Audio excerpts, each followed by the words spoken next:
He was riding high at the top of his sport alongside the greats like Tony Hawk in the early 90s. But when a bad breakup with a fangirl made him rage, he took it out on an innocent woman. This is the story of Jessica Bergsten, the model who got caught up in her best friend's deadly relationship with a pro skateboarder.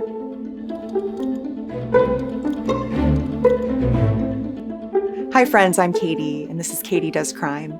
Thank you for joining me for the first time if you're new here. I'm a Midwesterner who now lives in New York City, putting my writing degree to use by researching true crime cases that interest me, and hopefully you. And hello to the usual rapscallions and reprobates.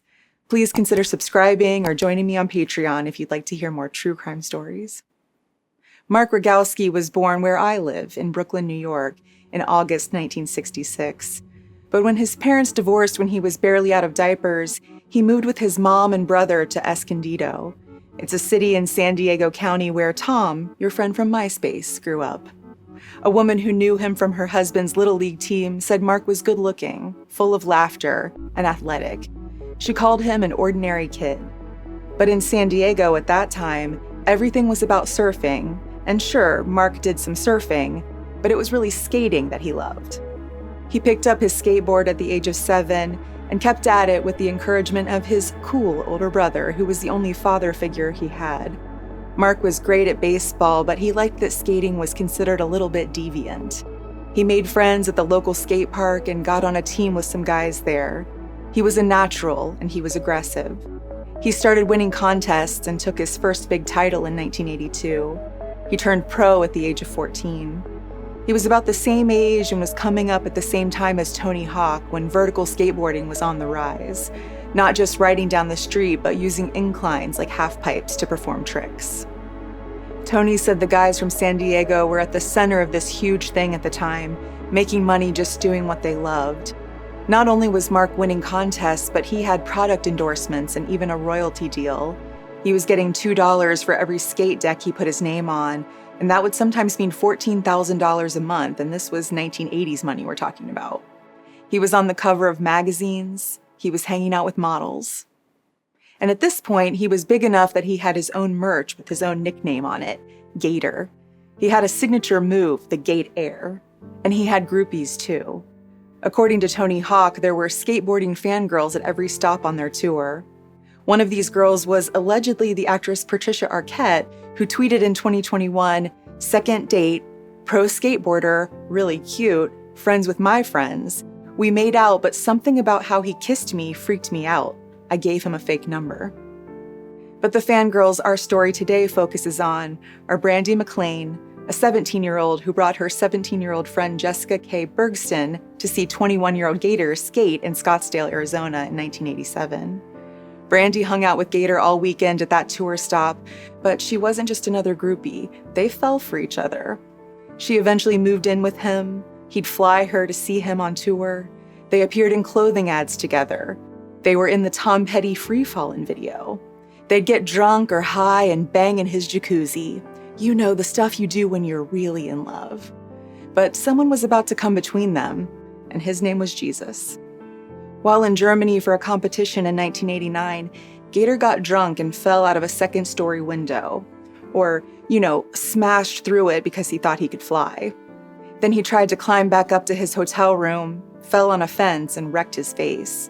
That was a wake-up call for him to stop his partying ways. He said he found God, and his friends said he was a fanatic about it. He couldn't stop talking about religion, and he made sure even the stickers on his skateboard showed off his conversion. This was a guy who gave everything to whatever he was passionate about, and now he was passionate about Jesus. His girlfriend Brandi, not so much. She tried going to church with him a little to show her support, but when he decided they needed to stop having sex 5 times a day like she was accustomed to wait until marriage going forward, she cut things off. She moved back in with her mom.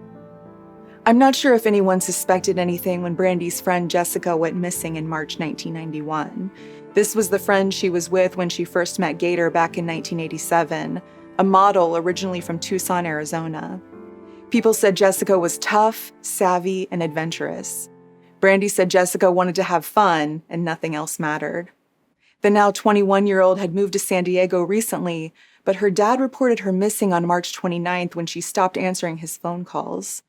The police actually questioned Gator, probably just because he was one of the only people in town who knew her, but they found nothing at his apartment. It would take a confession from Gator months later for things to become clear. The story from one of Gator's friends is that the two of them used to preach to skater kids on the beach in Carlsbad, and Jessica's dad had come from Tucson and carpeted the area in missing posters with her face on them. One night, the two guys were standing next to one of the posters when the friend called out to a girl passing by that he wanted to talk to her about Jesus. The girl said she was good, but the friend pointed to Jessica on the poster and was like, "So was this girl, and now where is she? Maybe she's dead." After that, Gator seemed silent and distant. It would take a little while longer for the guilt to really build up in him, but Gator eventually came to his friend and said he wanted to turn himself in, but was scared of the consequences. His friend said God would forgive him if Gator just confessed. The two talked all night, and then the friend drove Gator to the police station on May 5th, 1991. Days later, 24-year-old Gator was arraigned on a murder charge. The deputy DA said that maybe a week before the murder, Gator went to see his ex-girlfriend Brandi with the intent to kill her, but she wasn't home that day. In a case of just terrible timing, Jessica called Gator soon after to ask him to show her around the place he'd now lived for 21 years. It was described as a friendly phone call, but she couldn't have known that Gator viewed her as a stand-in for his ex. Brandi and Jessica were both models, both blondes from Arizona, friends. He called Jessica the same type of girl as Brandi was. So he killed Jessica to get the revenge on Brandi that he craved. He had lunch with Jessica and brought her back to his apartment to watch movies and drink wine. But at the end of her visit, he went to his car and came back with one of those lock bars for a steering wheel. He beat her face with that club, bound her hands and feet, cut off her clothes, screamed Bible verses at her, and assaulted her for 3 hours in his bedroom. When she cried out, he hid her in a surfboard bag and strangled her to keep the neighbors from hearing. Then he shoved all of the evidence in his car, drove to Fossil Canyon in the middle of nowhere, and left Jessica's naked body barely buried in the desert. He tossed the evidence out of his car window on the way home and cleaned his apartment with a rented carpet steamer. Some people out camping in the desert had found Jessica's body eventually, but she couldn't be identified thanks to the decomposition. After his confession, Gator led police right to that spot to dig for other evidence. But in court, despite confessing, Gator pleaded not guilty.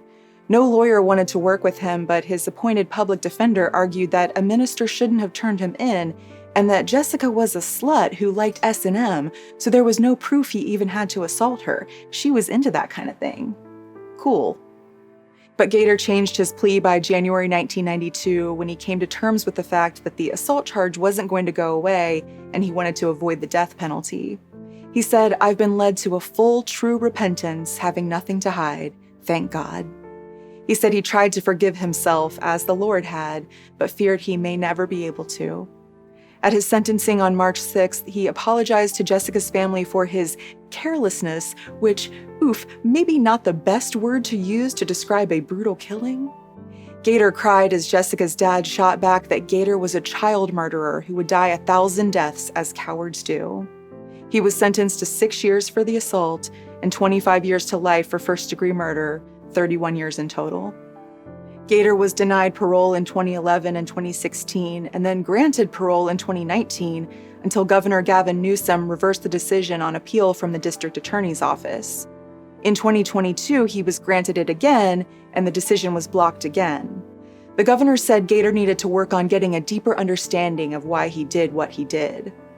In November 2024, a 2-person panel said Gator wasn't able to clearly explain what provoked him to attack Jessica in the first place. His lawyer said he's changed and isn't a risk to the public, but the parole panel called him evasive and said he used self-help jargon without actually giving any real insight into his motivations back in 1991. Gator said that if he dies in prison, he's okay with that. Jessica's brother said, "He says he is okay with dying in prison. I am okay with that too. I think most of America is okay with that." Gator's next parole hearing will be in 3 years. I'm not sure exactly what has been said at these parole hearings, so I'm not sure what to think about whether or not Gator should be released. Certainly, the situation around Jessica's murder was disgusting. All of the news articles say that at the time, the world of skateboarding was changing and the ramp tricks Gator did were being replaced with street skating. Gator was worried about becoming a dinosaur. And to add to this pressure, Brandi was dating a new guy after their breakup, and worst of all, he was a surfer. Gator allegedly broke into her house at one point and stole back everything he'd ever given her, including her car. Brandi fled to NYC to escape him, which is why her best friend Jessica needed someone else to show her around San Diego. Mark would call Brandi and leave messages on her machine where he called her a and said she would fry in hell. Quite the Christian, right? She was scared of him. In an interview with the Village Voice in 1992, Gator says he was the victim of sexual crimes when he was a child by babysitters and older kids who lived nearby, and that Jessica led him into a sexual situation that he didn't want to have anything to do with by her feminine wiles. Poor guy. He said that what happened to her was just S&M gone wrong, that really what he did was more like involuntary manslaughter. He called Jessica a purring feline who tempted him. He said he didn't want the kids in the neighborhood that he preached to knowing what he did with her, so he put his hand over her mouth for a second to see if anyone was coming by his apartment, and the next thing he knew, she just stopped breathing. He said maybe it was a seizure or a stroke or something. So, certainly right after his sentencing, he wasn't what I would call remorseful. But he's since gotten a degree, become certified as a paralegal, and gone through self-help programs in prison. So, who knows?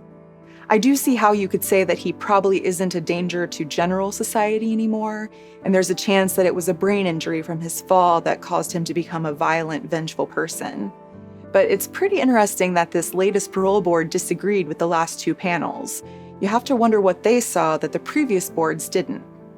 As for Brandi, she was arranging flowers and living in New York City when Gator was sentenced. Her Instagram is now private, but in 2021, the Cinemaholic reported that she was married with 4 kids and living in Tennessee, and that's all the article says. But I'm pretty sure Brandi also worked for Heidi Fleiss, the Hollywood madam. Fleiss had this prostitution ring in the 90s for famous wealthy people and served time for tax evasion in 1996. Her case kind of reminds me of Jeffrey Epstein's or Sean Combs, where all of these celebrities were caught up in it and quaking in their boots about their names being released by her. In an LA Times article from 1993 after Fleiss got arrested, they interviewed one of her girls, a Brandi McLean who had been living in NYC and working for a florist before someone gave her Fleiss's number. The Brandi we know was also arranging flowers in New York. Then in 2022, the New York Post ran an article about a Brandi McLean, a former employee of Fleiss, who was in a custody battle over some birds with her. McLean said the macaws were a gift that she then gifted to someone else, while Fleiss claims they were only under McLean's care in a sort of foster agreement. The Brandi McLean in the bird article looks exactly like the Brandi McLean on Instagram who now lives in Tennessee, but I feel like it's really weird that none of these articles mention the connection to the Gator murder. Heidi Fleiss was very famous, and Gator was very famous, and it seems like it would be worth mentioning that Brandi was involved with both of them, but I don't want to get slapped with a libel suit here, so you'll have to tell me if you think it's the same person. Anyway, this case isn't really about Brandi, it's about Jessica. So I'll end this with something Brandi once said about Jessica. She was an incredibly intelligent, free-spirited girl. We were very much alive. It was like, quick, we're going to have the very best lives, and we're going to have them now. I'm sad that things didn't exactly pan out that way for Jessica, but I hope she lived the best life she could while she was with us. And as always, please let me know what you think about this case in the comments. Thank you for tuning in today. I'm just a true crime fan like you are, and I really appreciate you taking a chance on me. Please like and subscribe to my channel if you like spending this time together. I would be so appreciative. Until next time, I'm Katie, and this has been Katie Does Crime.